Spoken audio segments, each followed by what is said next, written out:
there is a long-time servant of God that is taken home or taken away, there's a testing, if you will. If people will stay by the stuff, faithfully believing that the same God that called you, that tapped you on the shoulder, that opened your eyes, that brought you to the place, wherever that is, whether it's Faith Center or wherever else you're listening from or listening to, that same God promises to never leave you nor forsake you, and he provides. So there, obviously, you know where I'm going to go with this, because I want to make this point because it's so important. This is not just a story about the passing of Dr. Scott, but of every major ministry. Now, I'm not going to tell you whether I like the man or not. That's not my business to talk about, although most of you probably know my opinion on John MacArthur. But that man led his church and his ministry probably for as long, if not longer actually, because I believe he probably started in the Foursquare sometime in the late 60s, just like Dr. Scott did.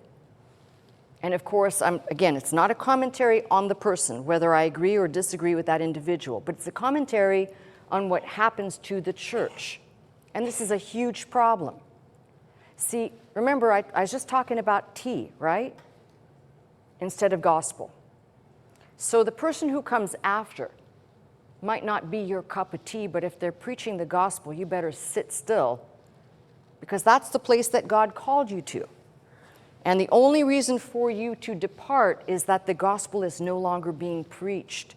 Not because you don't like the individual, because they don't sound like the person you listened to for 40 and 50 years, and it's not the same teaching style, and it's not this.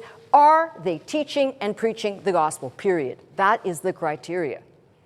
And failure to recognize that, let me tell you what it does. So now you have a church full of people. We saw it here, and it just happens everywhere because no one is going to live here forever. Now, we had a hard time kind of keeping the church together. 2005 was an incredibly difficult year, not just for the loss of my husband, but the church. Most of you look to Dr. Scott as a spiritual father, great spiritual leader. Still, his teaching still plays today, but there was something in that connection to the person which I totally understand.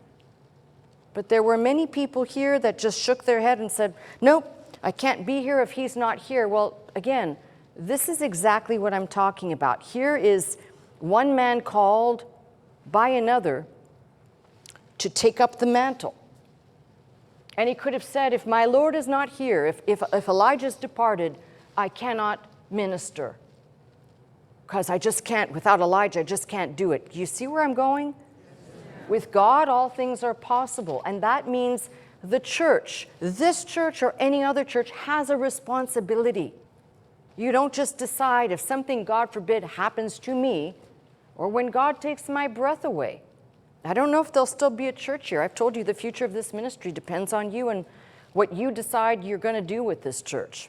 Because I've just wrestled this dragon to the ground for too long that I've just left it in God's hands and said, it's up to you all to figure this out. I'm not going to reproduce the sheep.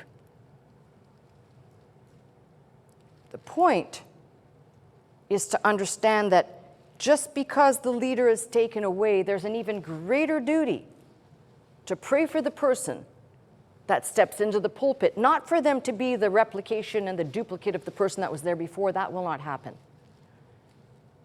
But that God enables them and empowers them to be able to speak and preach and teach boldly. It will be different, but it will be the same. Does that make sense? I can't say that enough, not just for this church, for every church.